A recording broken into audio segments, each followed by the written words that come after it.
বিবাহিত জীবনে এটাই আমাদের প্রথম কোরবানি ঈদ, একটি শিক্ষামূলক ভিডিও। বিয়ের পর এটা আমাদের প্রথম কোরবানি ঈদ।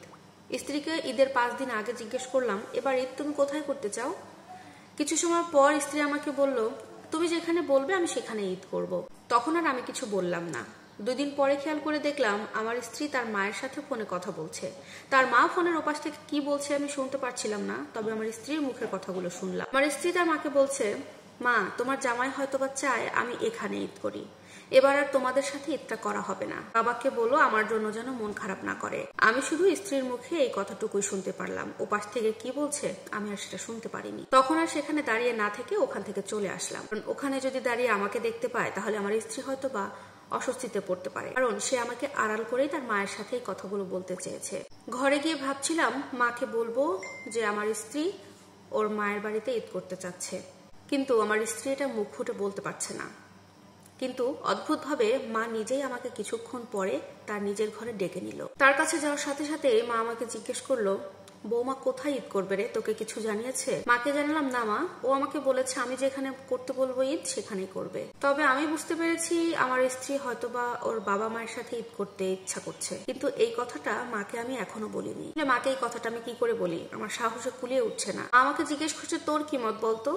তখন আমি মাকে বললাম, মা তুমি তো বাড়ির গার্জিয়ান, তুমি ঠিক করো কোথায় করবে ঈদ, যেটা ঠিক করবে সেটাই হবে। আর তখন আমাকে বললো, এটা তো তোদের দুজনের বিষয় রে বাবা, তোদের মধ্যে তো আমি কথা বলতে পারি না, তোরাই ঠিক কর। তারপরেও আমার মনে হয় বৌমার এবার ওর বাবার বাড়িতে ঈদটা করা উচিত, কারণ আমার বৌমা তার বাবা মায়ের একমাত্র কলিজার টুকরা মেয়ে। জন্মের পর থেকে এখন পর্যন্ত তো বাবা মাকে ছাড়া কোথাও ঈদ করেনি, মাত্র মেয়ে। ওদের বাসায় না থাকলে ওদের মা বাবার দুইজনেরই মনটা খারাপ হয়ে যাবে, ঈদটাই দেখা যাবে তাদের মাটি হয়ে যাবে। দেখ বাবা, তোর স্ত্রী যতই তোকে মুখে বলুক না কেন যে তোমার যেটা ইচ্ছা সেটাই করব, কিন্তু তোর স্ত্রী তো মনে মনে সেখানে ঈদ করতে চাচ্ছে, এটাই স্বাভাবিক। বেঁচে থাকলে তো ঈদ বছরে বছরে অনেক আসবে, এখানে থেকে একটু পুরনো হোক, নিজের যখন মনটা স্থির হবে তখন না হয় এখানে সে ঈদ করবে। তুই একটা বাচ্চা কাচ্চা হোক, তারপর দেখিস তুই জোর করেও আর তোর স্ত্রীকে বাবার বাড়িতে ঈদ করার জন্য পাঠাতে পারবি না। তোমার যদি জোরও করে তখনও তোর স্ত্রী আর যেতে চাইবে না, বলবে এখানে অনেক কাজ। তারপরে ধীরে ধীরে একদিন এই বাড়িটা তার নিজের বাড়ি হয়ে উঠবে, তারপর দেখিস আর অন্য কোথাও ঈদ করতে যেতে চাইবে না। আমি মায়ের মুখেই কথাগুলো শুনে একেবারে স্তব্ধ হয়ে গেলাম। কি একটা চমৎকার যুক্তি দিয়ে আমার মা কথা বলে আমাকে বুঝিয়ে দিল। পরে মা আমাকে বললেন, ঈদের আর খুব বেশি দেরি নেই, 2-3 দিন আছে, তুই তোর স্ত্রীকে তোর শ্বশুর বাড়িতে পৌঁছে দিয়ে আয়, বাবা মায়ের সাথে ঈদটা করুক। তখন মাকে বললাম, ঠিক আছে পৌঁছে দিয়ে আসবো, ঈদে কি ওকে কিছু কিনে দিতে হবে না মা? কিন্তু মা তখন বললো, তোকে কিছুই কিনে দিতে হবে না, ওর মা তো আছে, ওর মা থাকতে তোর এত টেনশন কেন? আর কথা শুনে একটু থমকে গেলাম, এত সময় এত সুন্দর সুন্দর কথা বললো, কিন্তু এখন এটা মা কি বলছে, এটা কি বললো মা?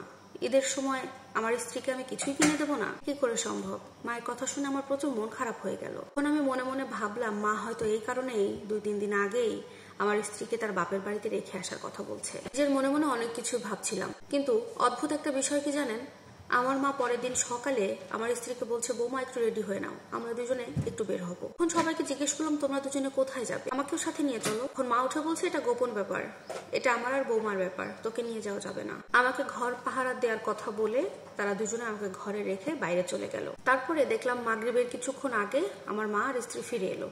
তাদেরকে জিজ্ঞেস করলাম, তোমাদের হাতে এত ব্যাগ কেন? অনেকগুলো ব্যাগ নিয়ে তারা ঘরে ঢুকেছে, কিন্তু আমার মা বললো, তোকে এত কিছু জানতে হবে না, তুই এখন ঘরে যা। এই কথা বলে তারা যার যার মতো ঘরে চলে গেল। সত্যি দেখতে দিল না কি নিয়ে এসেছে। পরে রাতে আমি আমার স্ত্রীকে জিজ্ঞেস করলাম, তোমরা কি শপিং এ গিয়েছিলে? আমার স্ত্রী বলল, হ্যাঁ, মা আমার জন্য শাড়ি, চুড়ি, জামা যা যা লাগে সবকিছু কিনে দিয়েছে ঈদের জন্য। এছাড়াও আমার মায়ের জন্য আর আমার বাবার জন্য একটা শাড়ি আর পাঞ্জাবি কিনে দিয়েছে, এগুলো তার পক্ষ থেকে সমস্ত গিফট। আর স্ত্রীর মুখে কথাগুলো শুনে আমি একেবারে থমকে গেলাম।